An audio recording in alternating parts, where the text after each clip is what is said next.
Jesse's just running some more. Yeah. Norman needs one.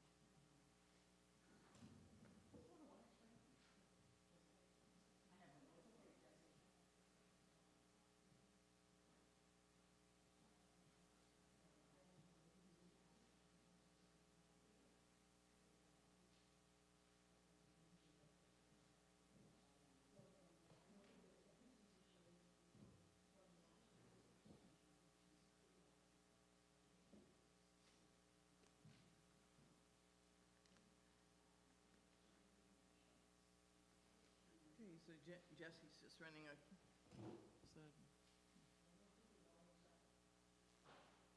it may not be on yet.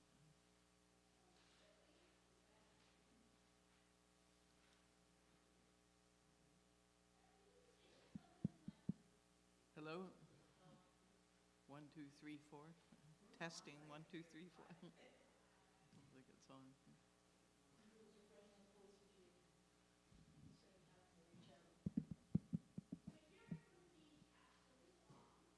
It is on? Okay.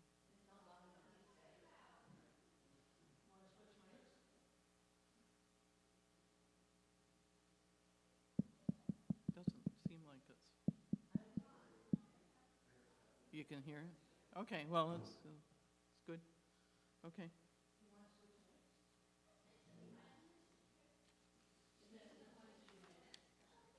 Pardon? Jesse's doing the minutes. She's done now, I think.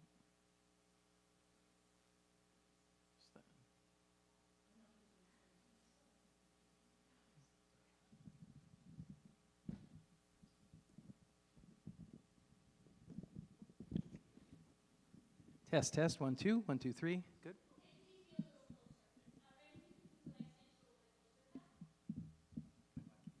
Yeah. Eat the mic, as they say. Yeah. Okay. Okay, so there's an attendance list going around. I think we do have 10 members present, so it's tight, but we do have quorum. So I'll call the meeting to order and ask Katie to open the meeting with prayer.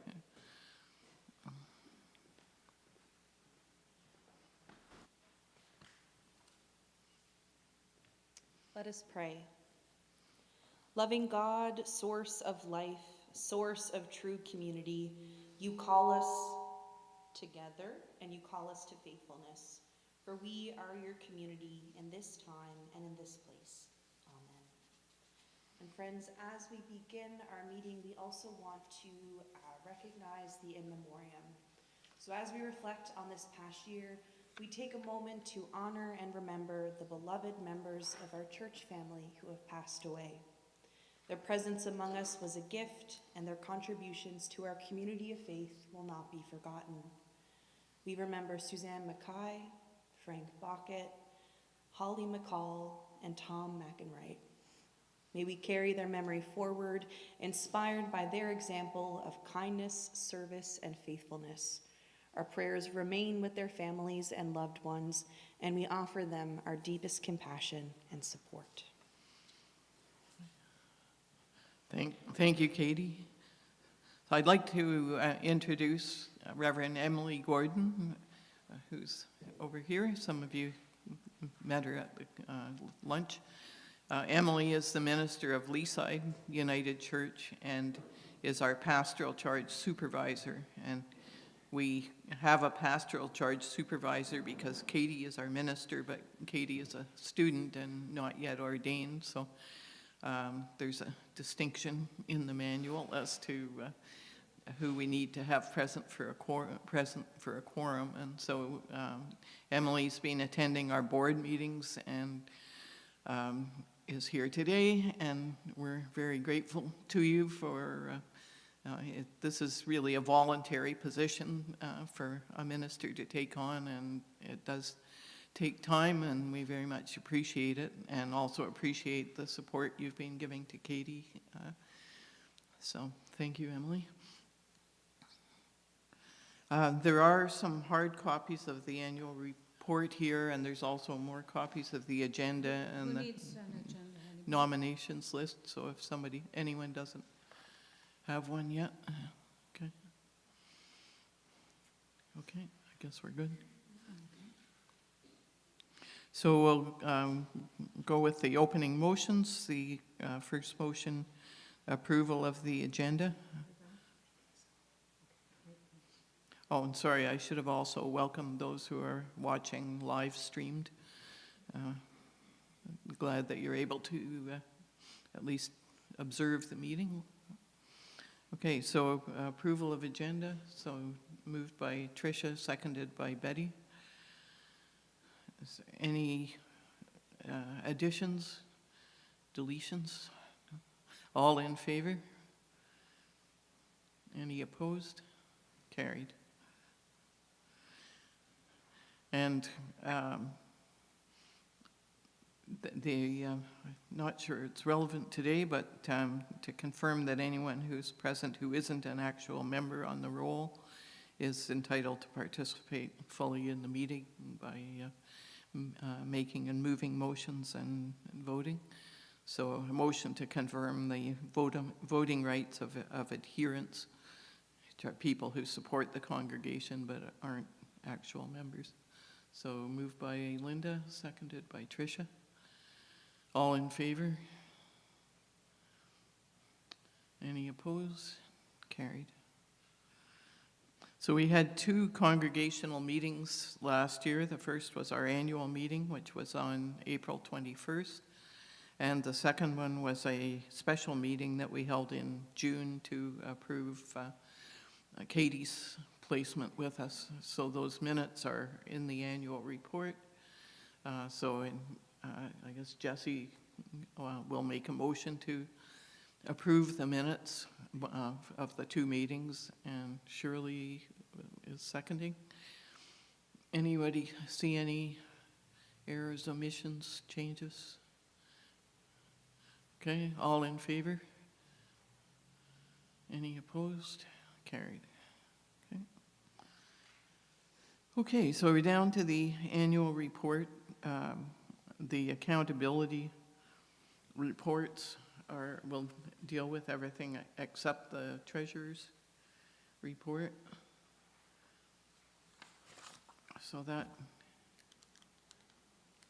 takes us to page 21. The 10 Thimbles report is the last one. Did anyone have questions about any of the reports, or anyone who submitted a report have any updates that they want to provide?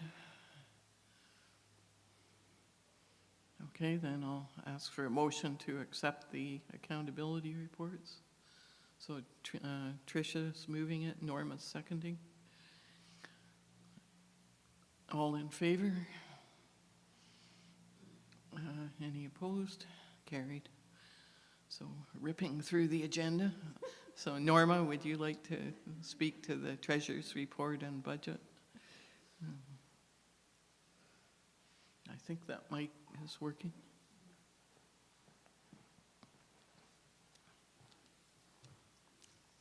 Hi. Okay, looks like it's working.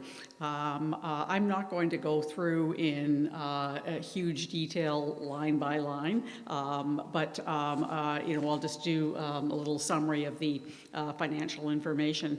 If anyone is interested in the detailed financial report, I do have it in electronic format, and I'm sure Jane would be happy to print it out for anyone. You could either contact me by phone or email, and I believe I've got the contact information in there, or you could certainly also call the church office if you're interested. We did come close on all fronts to achieving the target budget that I had for 2024. Although, on the revenue side, we didn't receive the bequest, the final installment last year as expected. But even so, our donations plus the bequest category came out very close regardless, mainly because we had a couple of very generous individual donations that helped us to meet our goal. On the rental front, we did much better than expected. There was quite an increase really over the previous year, so I guess we're now getting back to our pre a pre-COVID situation where people are looking for space again. In addition, that miscellaneous category is primarily interest. So the increase in the interest rate certainly benefited us, and the fact that we have the bequest money in the bank, that's why we did much better than what I had anticipated there as well. The only thing that you might have noticed is that the rent that we show on the financial statements and what Jane had quoted in her rental report vary slightly. It's actually, I won't bore you with the details, but she uses a standard business method of accumulating the rent revenue, whereas we record it as it's received. So that's accrual versus cash method, and that's why there's a difference in there. If you're wondering why it is, it shows differently in two places in the report. But at any rate, it's quite an improvement over the previous year. Our fundraising was somewhat less than expected, unfortunately, but overall the revenue ended up being pretty much what we had anticipated. On the expense side, we didn't have any unanticipated or no significant unanticipated property expenses. And the additional salary expense was covered by the grants. They're probably the two largest categories are salary and building expenses. And it's very difficult in advance to anticipate, unless you do your budget in November, what might be unexpected that needs repair. Of course, we have an older building here, and it's kind of hard to know. But we do preventative maintenance to try to alleviate such unanticipated expenses as far as possible.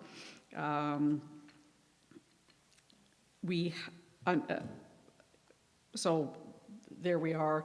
Our budget was about as anticipated, and the budget for 2025 is pretty much a status quo because we haven't budgeted any kind of unusual expenses for this year. So everything looks smooth. The problem that we're running into is that the revenue that we're bringing in is about $8,500 a month less than the expenses going out. And at the moment, we're covering it with the bequest. So that's about the amount that I'm taking from the bequest every month. We did make a few expenditures, some of the sound equipment that we're using now, which is great. To me, this was one of the biggest benefits of the pandemic, was that it's allowed people who can't actually come into the church to still attend online. But it was honestly not a huge expense. Most of the money that I'm pulling out monthly is just to cover our regular expenses. So this does mean we're bringing in another additional small amount, which is supposed to come in, I would think, in the next few months. The estate of that was left to the church, they have written to say that they have approved the final tax return. So I'm anticipating that we should probably receive those final funds sometime in the next few months. We can't anticipate exactly, but we heard from them quite recently. But that's, as I said, a small amount. The problem is going to be when the bequest runs out, it's not sustainable for very long to have $8,500 more in expenses than what you've got in revenue. Should have no trouble getting through the 2-year time frame for Katie's time with us. And we have been meeting with the other Scarborough churches and hope that something might possibly come from the association with the people there. There's no guarantees because, of course, we did approach them when Ellen was here, and there wasn't any interest expressed.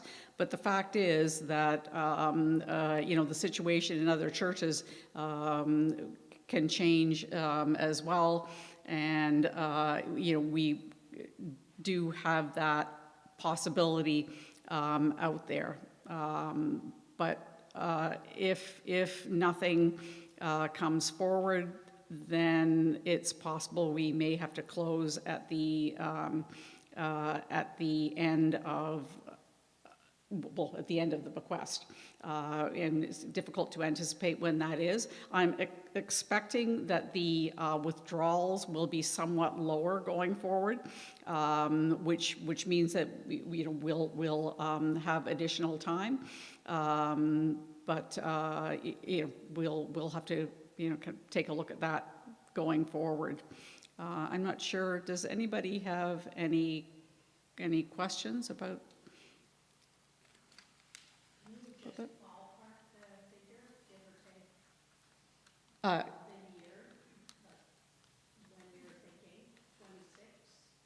It'll be easier for me to tell probably a few months forward when I can see how much we're actually having to withdraw. But I would figure, I would say it shouldn't be too difficult. The problem again is building expenses. So if we were to have some major repairs that needed doing, then it's going to, the money will be spent more quickly. But I have no doubt that we will make it certainly to the end of the summer of 2026, and I'm anticipating beyond that probably by a few months. Okay, so anybody have any other questions? So we have a motion to accept the financial statements, and then we'll deal with the budget after that. Okay, so Shirley's moving it, Linda's second. Any other questions for Norma? Oh, you know what, one other thing that I had forgotten that I have, it only came to my attention when I was reading the Toronto Star one day, but the natural gas costs apparently are supposed to go up 25 to 47%, so brace yourself for that if you own a home. We should be fine because, of course, our greatest expenditure on natural gas is now, and because they haven't announced the price increases yet. But I would expect next winter that what I have budgeted might not be, for this year, might have to be significantly more for 2026. but hopefully we'll have a very mild fall.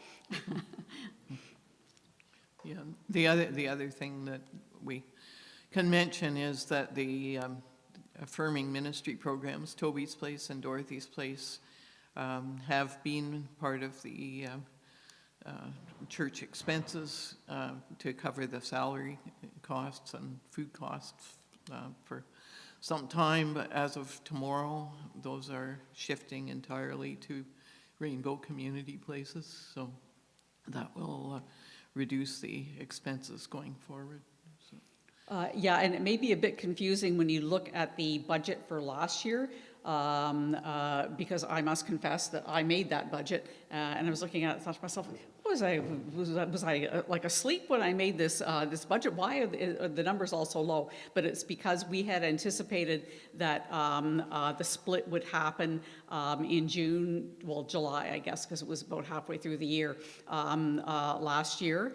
And so that's why the budget figures look so much lower than the actual expenses, because we had only anticipated it for the first half of last year. And the budget for them for this year, again, is just for the 3-month period. A lot of the administrative costs have already been transferred over to Rainbow Community Places, and I've been working with Pat Shepard, you know, on the transition, because we'll have to turn over the you know, the money that's in the bank account to help them to cover program expenses, et cetera, as well. Okay.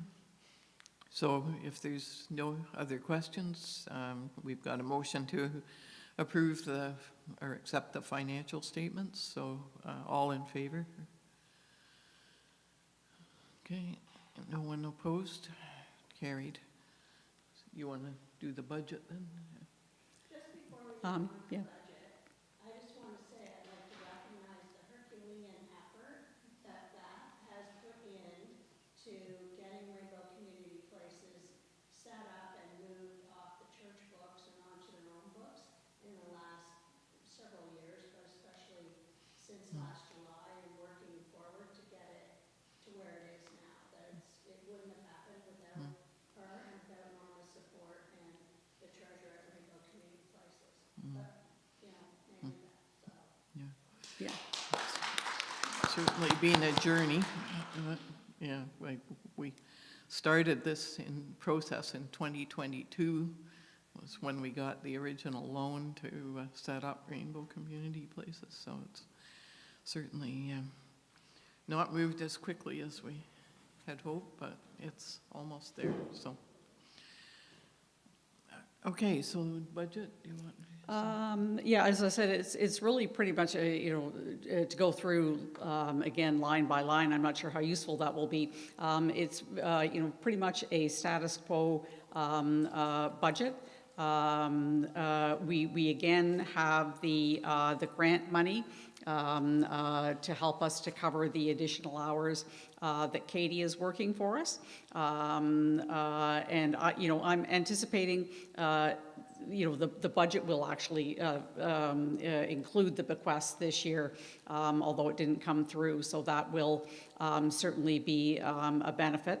But you know, most of the funds that are coming in are contributed by our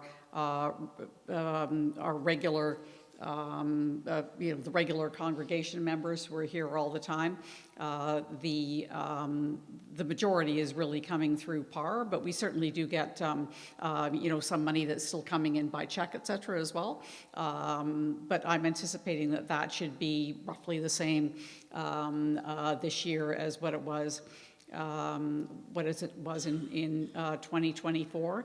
The interest may be somewhat lower, you know, now that the rates are dropping. But and the rent, Jane said that we probably shouldn't anticipate any, you know, big increases in the rent again, because of course we have limited capacity to add. It's not as though the largest spaces, the basement, the mezzanine, and we also have the one office here on this floor. But because they're all rented out and long-term tenants, we're not anticipating any changes there. It's hard to know. And they're the biggest piece of the pie. But we have done quite well bringing in renters. Both regular, such as the people who rent for yoga, etc., as well as the occasional renter as well. But anyways, that budget is roughly the same as what it was last year, and that after our donations and bequest category is certainly the largest. I left the money to be raised by fundraising at about the same level. It's difficult. We have people who are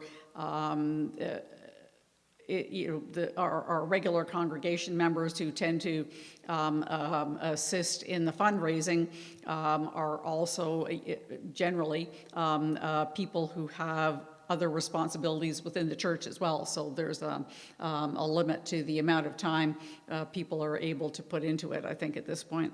And on the expense side, as I mentioned, the one wild card is the natural gas.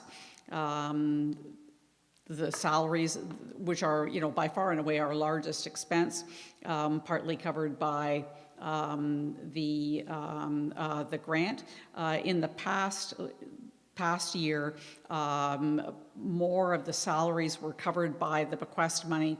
The additional hours that Ellen was working was covered by the bequest, and of course that won't come into play this year. And also we have the our sound technician, which has been quite wonderful to hey, Victor, to have you here. And that is really about the only approved expenditure, which is still covered by the bequest. The rest now is just the money that I'm having to pull, to cover whatever is not covered by the revenue that we're bringing in. Anyways, that is pretty much it with the budget. As I said, there's no huge changes in there next year except for the grant money, really. You want to move acceptance of the budget then? Oh, I was just going to ask if there were are there any questions about the 2025 budget? Again, if the broader categories don't suit you and you wanted to be able to see more detail, I'd be happy to provide the detailed budget expenses as well. Yeah, the budget's the right-hand column one. Yeah. So it matches up with the expenses. Okay. So do you want to move the budget? Acceptance of the budget? I would. Could we get someone to nominate that we approve the 2025 budget? Okay, Trish and. Okay. Adriana, second.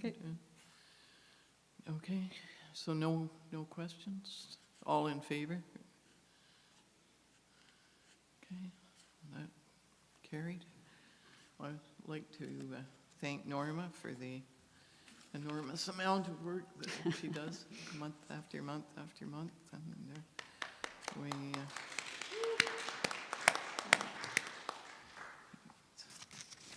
okay. Thank you. So nominations, on the back of the agenda that was handed out, there's a listing of the positions that most of us here are filling.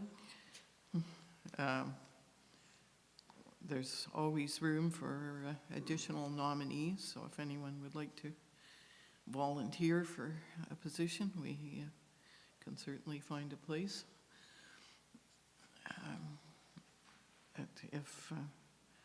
If there's, anyway, I'll take a motion to approve the nominations list. Tricia, okay. Who's sitting beside you? Oh, it's Janet. Okay, so Janet, Janet second. Yeah, that's right. Yeah. It's pretty straightforward. So if no one wants to be added to anything, we'll ask all in favor. Okay. And no opposed, carried. Okay. Okay, so in terms of thank yous, I would personally like to thank everybody on the board and pretty well everyone who's here who contributes in so many different ways. And I think it's been a good year. We're delighted to have Katie with us, and really want to thank Katie and Randy and Jane for all they do, and Victor. But it's been wonderful having you with us, and thank you so much for taking this on, and it's been good. Okay, Linda.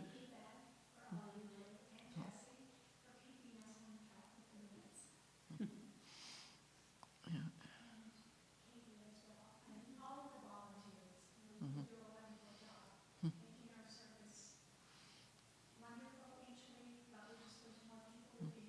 Mm-hmm. In person. You might have to repeat that. Nobody on the other side can hear you. Oh, Linda just said to thank everyone who volunteers, and sorry, what? Oh, and for our wonderful Sunday services. So, and I think practically all of us are going to be in Road to Jerusalem. So we hope that some of you who are at home will come, and if you're not in it, be in the audience, so that we, and bring a friend, yes, or two. Oh, we've got Jesus. Okay. We're good. Yeah. Okay. All right. Is there anything else that anyone wishes to? Well, I think Lorna alluded to that, but we don't have anything specific to put on the table at this point. So, yeah, Tricia was just asking about future possibilities. So, okay, so I'll ask Katie to close us with a prayer.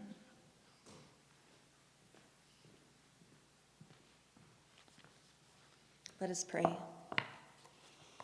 Go in faith. God goes with us. God will always go with us. Go with resolution. There is much we can accomplish with God's help. Go in community. We are able to do so much more if we work together. Go in peace, for the peace of God, which passes all understanding, will hold Birchcliff Bluffs United Church steady and secure. Amen. Mm-hmm. And thanks again, Emily, for being with us. Okay, so we are adjourned, and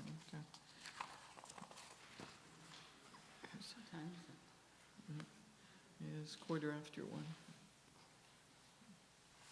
Okay, so thanks everybody.